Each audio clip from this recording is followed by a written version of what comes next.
Welcome to PwC's Accounting Podcast Series. I'm Heather Horn. The theme for this week is revenue.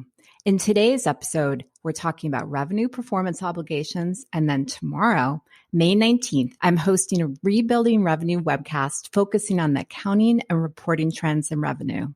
To register for that, go to viewpoint.pwc.com.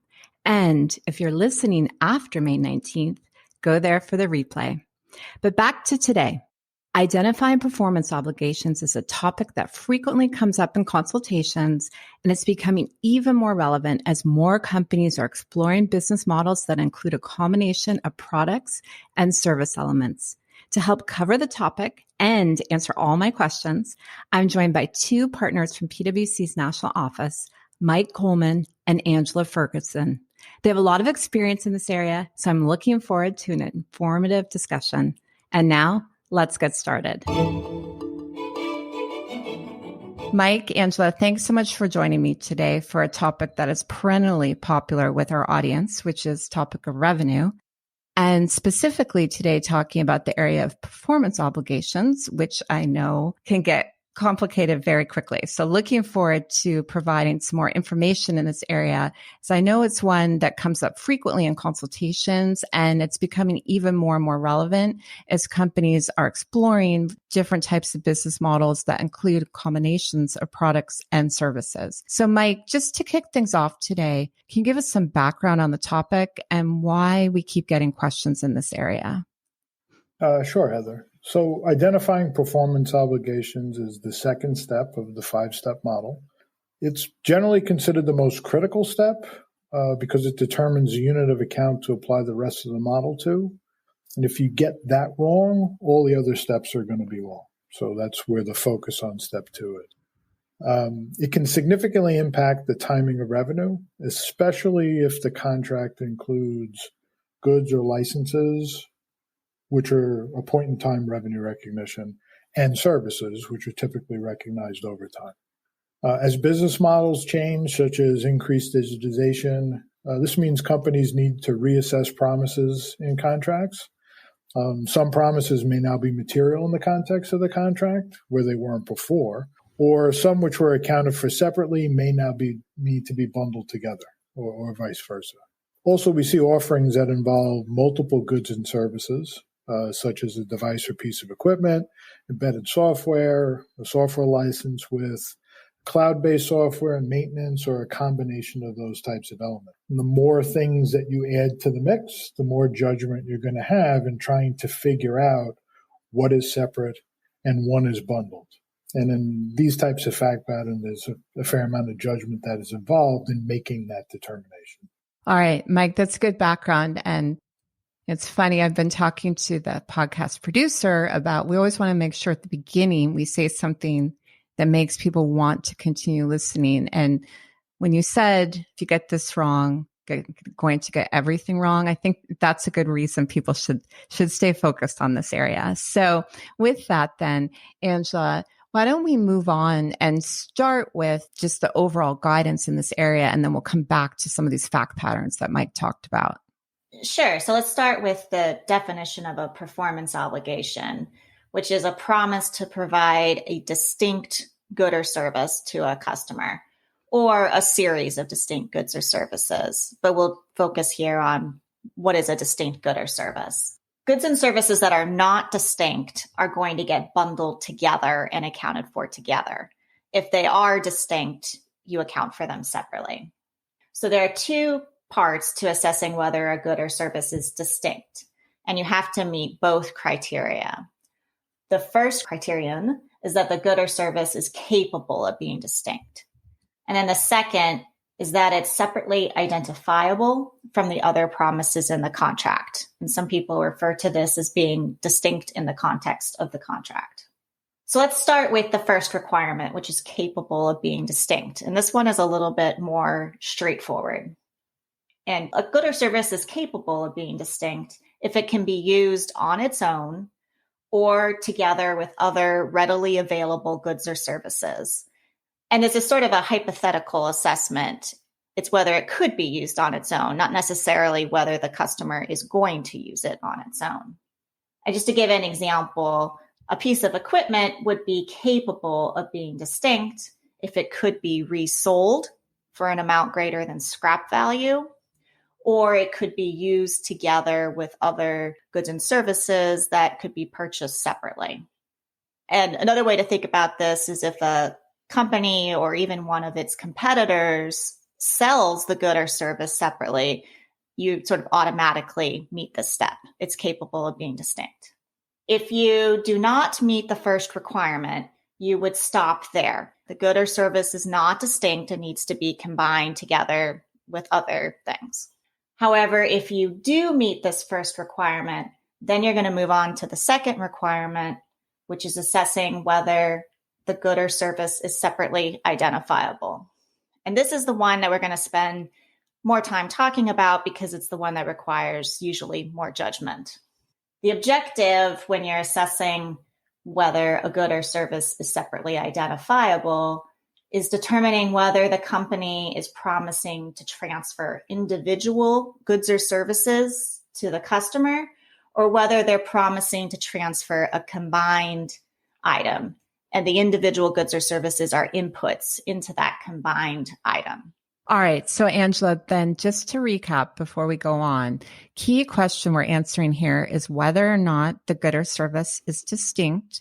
And then the two criteria is that it's capable of being distinct, and then it's separately identifiable. And separately identifiable requires more judgment. So what can you tell us about that?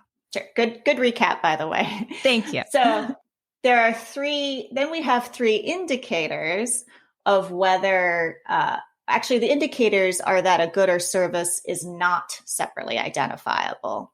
So the three indicators are, first, the entity provides a significant service of integrating the goods and services into a combined output.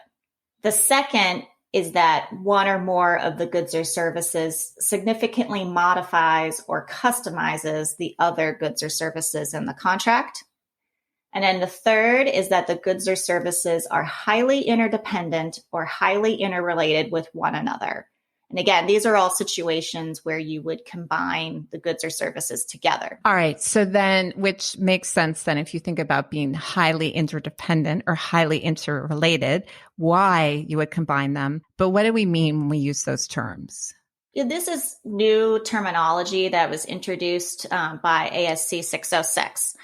And there's not really a specific definition, but another way this is described is that the customer's ability to derive the intended benefit or utility from the contract depends on the vendor transferring all of the goods and services in the contract. Also, another way to think about it is that there needs to be a two-way dependency between the elements. So to try to explain that a little bit better, if you had a contract to sell a piece of equipment and then also maintenance for that equipment, it is true that a customer would never buy maintenance without also buying the equipment. So there is some dependency there. However, you could buy the equipment on its own and get benefit from it without the maintenance. So there's not a two-way dependency. And so you would likely conclude that those elements are distinct. All right. So then, Angela, you gave three indicators that they are not separately identifiable, so that they should be combined. Do you have to meet all of those in order to reach that conclusion? No. Usually there's going to be one of the three that's most applicable in the situation. So it's not intended to be a checklist. In fact, it's not even intended to be a complete list. It's really three examples of when you have a situation where the goods and services should be combined because the promise is really the combined output. However, if none of these indicators are present, you typically would conclude that the good or service is separately identifiable and therefore distinct and accounted for separately. All right. That was very helpful. But maybe to kind of bring this to life, Mike, I know it often helps to kind of click if we give some examples. So can you walk us through an example of how a company might apply this guidance? Sure. Let's start with more straightforward example. So let's take an arrangement that includes the sale of equipment along with installation and consulting services. And the consulting services would be to help the customer use the equipment and maximize the benefit of it. So there are three promises: the equipment, the installation services, and the consulting services. And for this, let's assume that the installation is not overly complex, and then the customer could do it themselves or hire somebody else to do it. All right, so the assessment would have the two requirements: capable of being distinct and distinct in the context of the contract. So let's take the first one, capable of being distinct. They all would be. So the three elements here would be considered capable of being distinct because each good or service is available for sale on its own. Okay, so now let's move to the second requirement, which is distinct in the context of the contract. Now, those are the three indicators Angela was just discussing. All right. First, there's not an integration service in the arrangement. There's no significant customization that's going on. And then you're left with, are they highly interrelated or interdependent? That's the difficult one typically, because they are interrelated because they work together.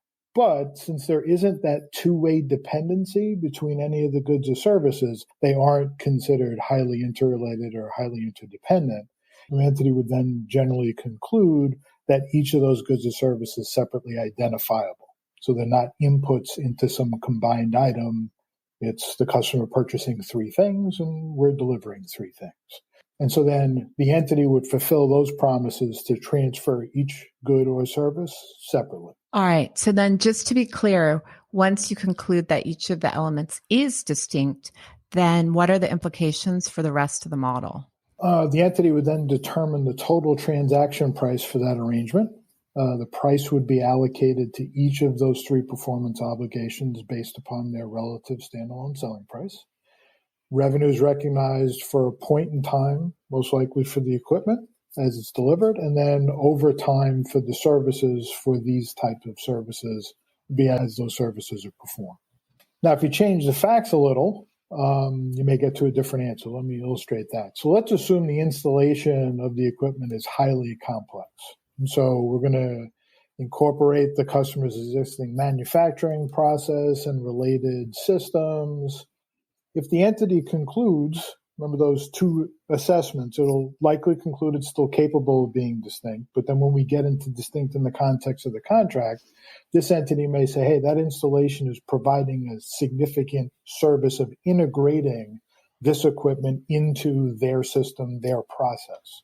So if they have that significant integration, then the installation and the equipment would be considered not separable and bundled together as one. The consulting services still don't have that two-way dependency and would consider its own. So you'd have, in this case, two performance obligations and not one. The significance here is that the equipment wouldn't be recognized at a point in time. It would be recognized over time. So I can definitely see where this can get very judgmental very fast. So Angela, what are some other types of arrangements that we see that are more challenging to assess under this model? Yeah, our experience is that a type of contract where this is particularly challenging is when contracts include licenses of IP along with other goods and services. So a common scenario is when an arrangement includes a software license, so on-premise software, along with ongoing updates and upgrades to that software, also called post-contract customer support or PCS. So often a software license is going to be distinct because it has utility on its own, even without the updates. And in that situation, you allocate revenue to the license, which would be recognized up front because it's functional IP. And then you would allocate revenue to the PCS, which is generally going to be recognized over time.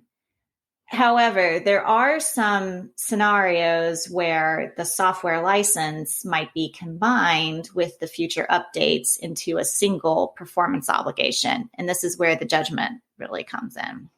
All right. So then let's go back to the indicators that you talked about earlier. Which ones would be relevant in making this assessment? And in which cases would you conclude that the license and the post-customer support should be combined? Well, we typically be looking at whether the updates and upgrades significantly modify the software or whether the software and PCS are highly interdependent or highly interrelated. And ultimately, the question comes down to whether those updates are critical to maintaining the utility of the software. So some things that come into play here when looking at whether the updates are critical. First, the utility of the software declines quickly and significantly without those updates. Another thing to look at is whether those updates are expected to be frequent, relative to the term of the contract. You would also need to look at whether customers actually download or accept those updates when they're made available, because if they don't, that would seem to indicate that those updates are not critical. And then you would also look at whether the customer could obtain updates from another source. All right. So, Angela, it still sounds very judgmental, particularly you use words like significantly, frequent, kind of scenario analysis. So I assume that those aren't defined terms and there's no bright lines here. Yeah, there are no bright lines. And that's what can make this challenging, right? And there is an example in the guidance, and it involves antivirus protection software.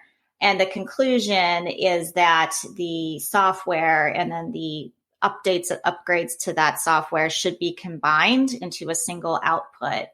And the reason is because the company is proactively and continuously monitoring whether updates need to be made to the software to protect against new viruses, and then provides those updates. And without those updates, the software would fail to provide that virus protection. At the end of the day, you're really providing a promise to provide the antivirus protection, which requires both the initial software and then the updates to that software. Now let me jump in and add even more complexity to it and some arrangements that we've been seeing. Typically offerings that include on-premises software and cloud-based services. So in those, if the on-premises software, if its only purpose is to connect to the cloud-based service, it doesn't really have a function on its own, those are pretty straightforward. The on-premise software wouldn't be considered distinct. It doesn't really have any functionality without the cloud. However, if the on-premise software does have some level of standalone functionality, that's where you get into what the judgment would be, a more judgmental assessment. So typically you'd look to see if those two elements, that on-premise software that has its own functionality and the cloud, are highly independent and highly interrelated. So some things to consider.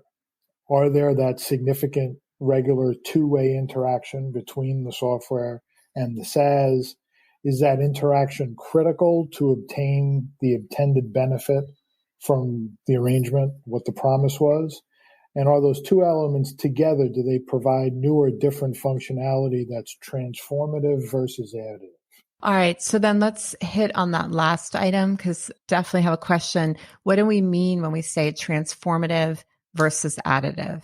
So probably best to use an example to describe that, and one that would likely result in a combined performance obligation. So let's say you have a cloud-based platform that's used for computationally intensive tasks. The customers utilize that on-premise software to consolidate and manipulate data. The on-premises software interfaces with the cloud, and the cloud platform performs the computationally intensive tasks. So the software that's on-premises wouldn't be able to do that. So the software captures and manipulates the data. The cloud does the computational tasks. So the cloud needs the on-prem software to gather the data, and the on-prem software needs the clouds to do the computational tasks, gets the results of that, and then reports. So in that circumstance, there's the two-way interaction. Both are communicating with one another, and both together transform what they do to give you the combined output of what they're looking for.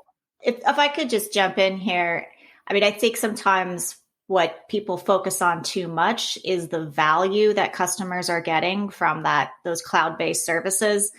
Thinking that if those services are really valuable, that must mean should be combined with the software. But that's not really the case. What you're looking at, like Mike was describing, is whether those services are additive, which could have a lot of value to the customer, or whether they really transform the functionality that the customer is getting from both elements. So just because the cloud-based services may have a lot of value, I mean, that's just going to impact later on how much of the revenue you allocate to that element, not necessarily whether it should be combined with the software. So Angela, with that point, if I go back to our original discussion, again, we're trying to figure out if these are distinct. And the second case where we're more focused on whether or not they are distinct, or there's more judgment involved, I should say, would be, just want to make sure I get this exactly right, to say they're separately identifiable. And then we had those criteria. Specifically, when we talk about this idea of transformative or additive, how does that fit into what we talked about earlier?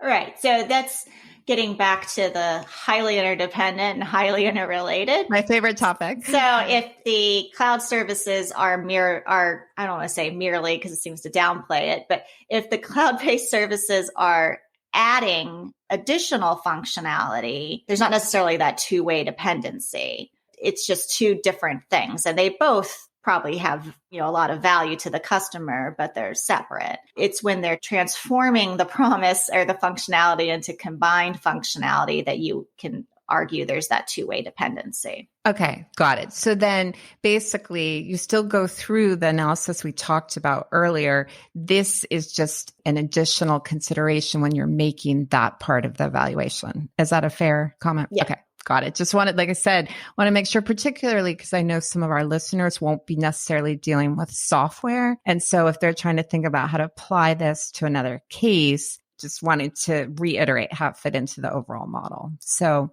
that said, sticking with sort of a software type of arrangements, what if you have hardware and software? How would you think about that? Yeah, so it's pretty common these days to have products that also contain software. I mean, if you just think about products we use, the car you drive, probably even your refrigerator has an element of embedded software in it.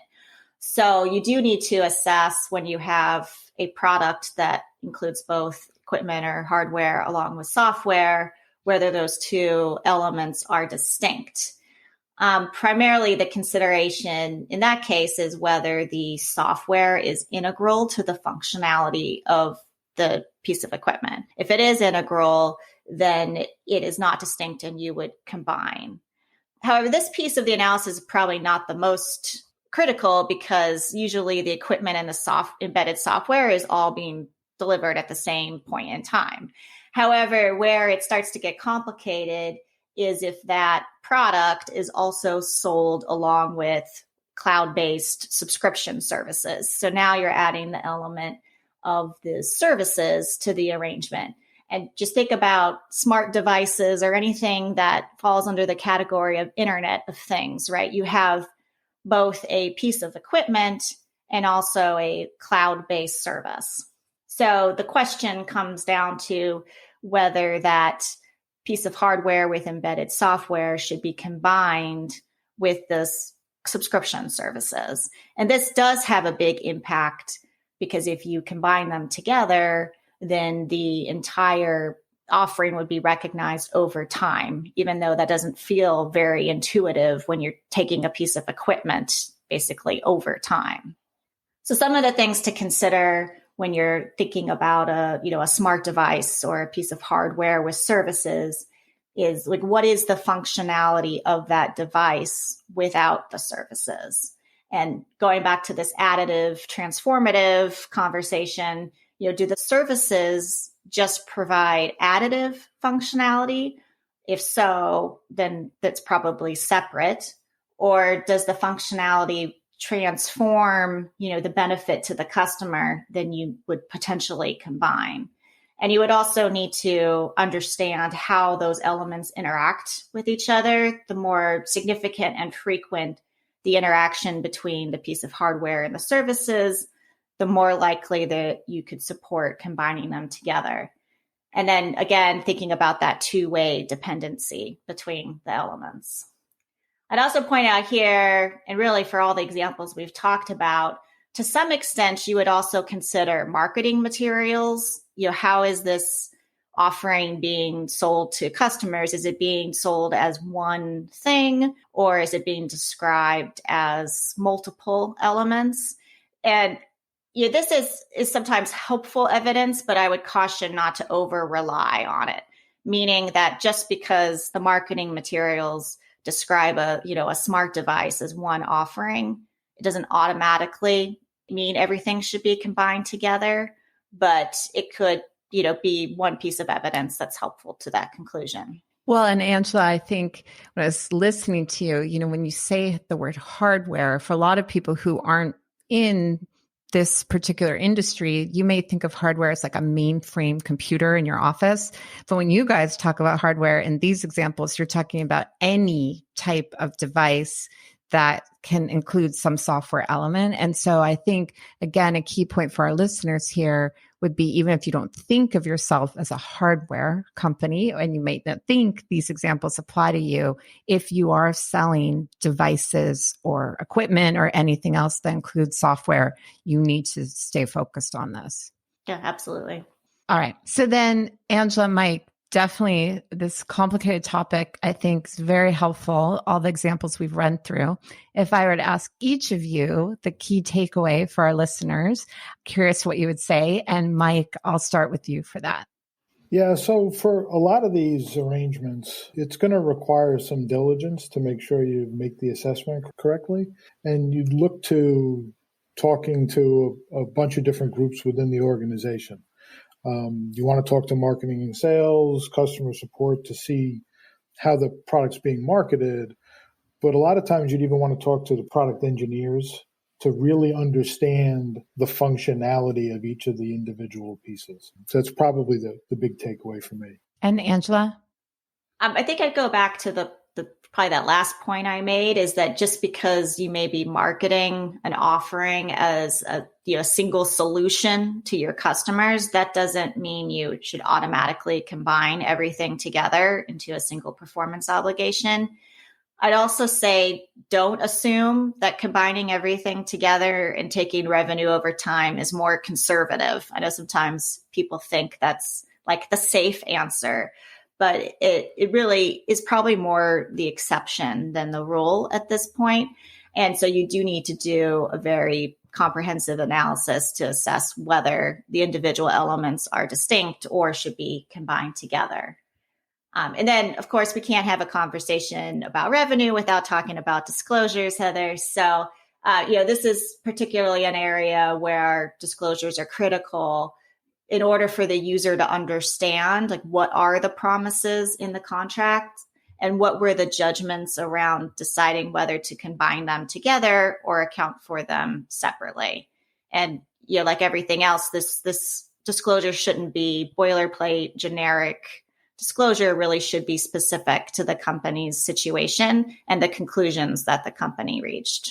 All right, definitely good reminders there. And I think in particular on that last point on disclosure, starting after Memorial Day, we're going to be doing a whole series of podcasts on presentation and disclosure types of issues, including talking about revenue. So look forward to talking a little bit more about that. But in the meantime, Angela, where should our listeners go for more information on performance obligations?